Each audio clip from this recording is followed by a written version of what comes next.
जब तुम किसी गुरुओं के बारे में अपमानजनक बातें बोलोगे और माफ़ी भी नहीं मांगोगे तो मजबूरी में पूरे देश को एक होना पड़ेगा और पूरे विदेशों को एक होना पड़ेगा। जो गल्फ नेशन है वो एक होंगे और वो एक होए और उसका हर्जाना हमें भुगतना पड़ेगा। अमेरिका को 2 बैरल में जा रहा है पेट्रोल, बात को समझना, और भारत को कितने में मिल रहा है? 6 बैरल। आप गल्फ कंट्रियों में जाओगे तो मोदी के पुतले फूके जा रहे हैं, जगह जगह प्रदर्शनियां हो रही हैं, भारत के प्रोडक्टों को बैन किया जा रहा है, भारत से गेहूं नहीं ली जा रही, तोड़ा गया है। मैं कहता हूं गल्फ कंट्रियों को इतना प्रेशर बनाना चाहिए कि आज मोदी जी को इस्तीफा दे देना पड़े।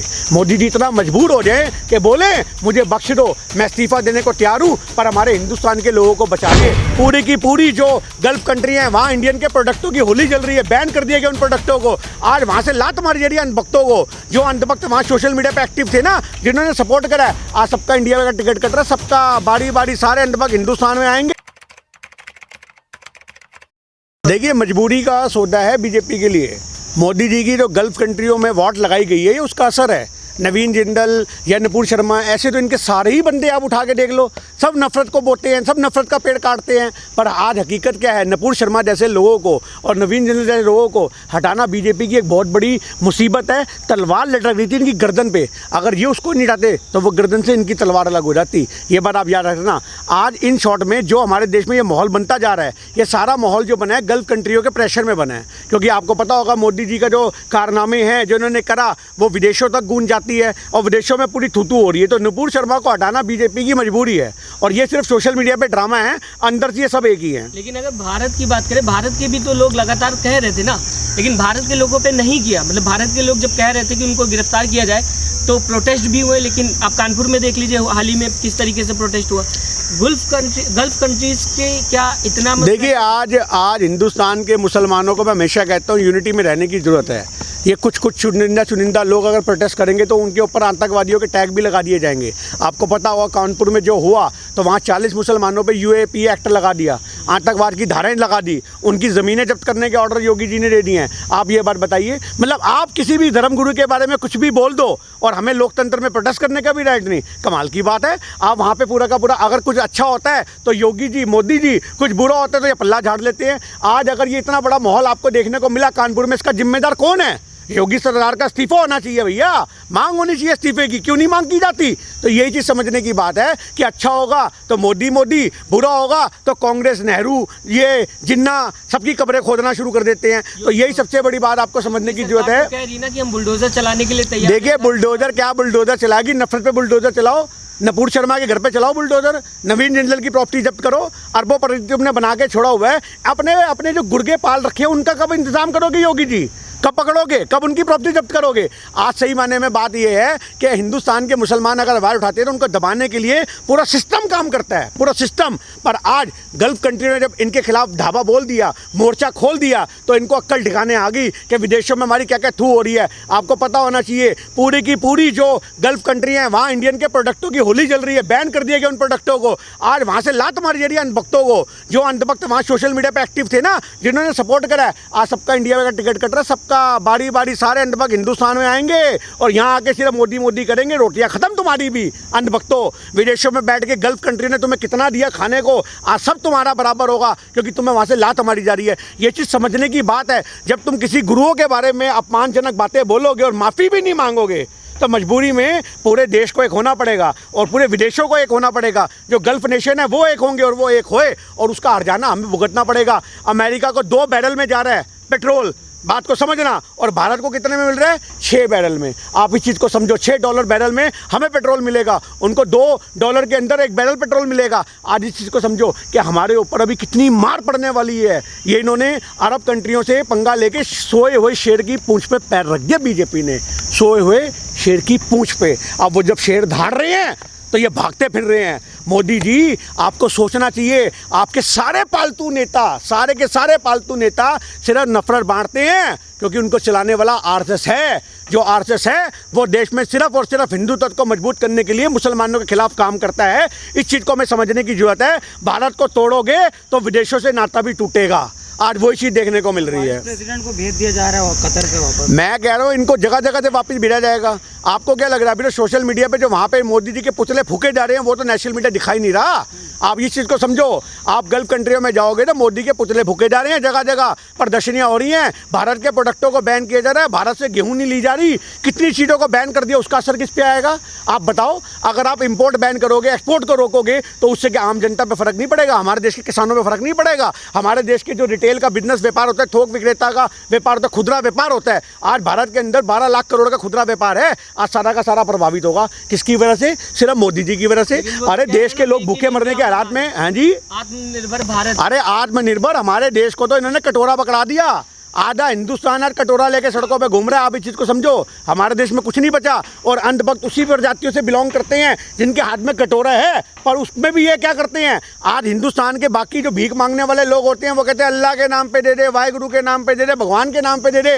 इनके अंधभक्तों का ये हाल होगा, कटोरा हाथ में होगा बोलेंगे मोदी के नाम पे दे दे, योगी के नाम पे दे दे, ये हाल होने वाला है इन अंधभक्तों का। आप इस चीज़ को समझो। नमाज पढ़ने की तो आज़ादी थी लेकिन हिंसा करने की आज़ादी तो नहीं है ना। मैंने आपको कब बोला कि कौन हिंसक है कौन नहीं है, आप जांच करो। मैं एक छोटी सी बात कहता हूँ, आज 40 मुसलमान जा रहे हैं, उसके बीच में तुम 5 टोपियाँ बना के अपने भेज दोगे, किसको पता, किसको पता, आप कैसे पता लगा लोगे, उनके आईडी निकालोगे ना। आदि कितनी सोशल मीडिया पे वीडियो दिखती हैं, बुरखे पहन के औरतें निकलती हैं और माथे पे सिंदूर लगा होता है जब उनके बुरखे हटाए जाते हैं। इस चीज़ को समझने की जरूरत है। किसान आंदोलन में कितने नकली सरदार पकड़े हमने, जिनके बाल ही नहीं है, केश ही नहीं है जिनके, और पगड़ियाँ पहन रखी हैं, दाढ़ियाँ कटी हुई हैं। इस चीज़ को समझने की जरूरत है। ये हर जगह, और वही बंदे जो थे शराबे पीते रहे किसान आंदोलन में, जब उनको पकड़ के उनकी पग उतारी गई तो देखा बाल भी कटे हुए हैं उनके केश ही नहीं है, वो नकली सरदार थे। तो वो कौन थे, वो सिर्फ आरएसएस के अंदर संगठन में आपको नकली मुसलमान भी मिलेंगे, आपको नकली सिख भी मिलेंगे, आपको नकली हिंदू भी मिलेंगे, क्योंकि आरएसएस का सिर्फ एक ही धर्म है और वो है नफरत। और वो नफरत की आकार में इस तरफ देश को बढ़ावा दे रहे हैं कि पूरे हिंदुस्तान में नफरत की होली जलने वाली है। हिंदुस्तान के अंदर पूरी नफरत की लपटें उठेंगी और उन लपटों में हिंदुस्तान जल रहा है। ये चीज़ समझने की जरूरत है। भागवत ने अभी एक बयान दिया था, उन्होंने कहा था हमारा लक्ष्य खाली राम मंदिर को बनवाना था,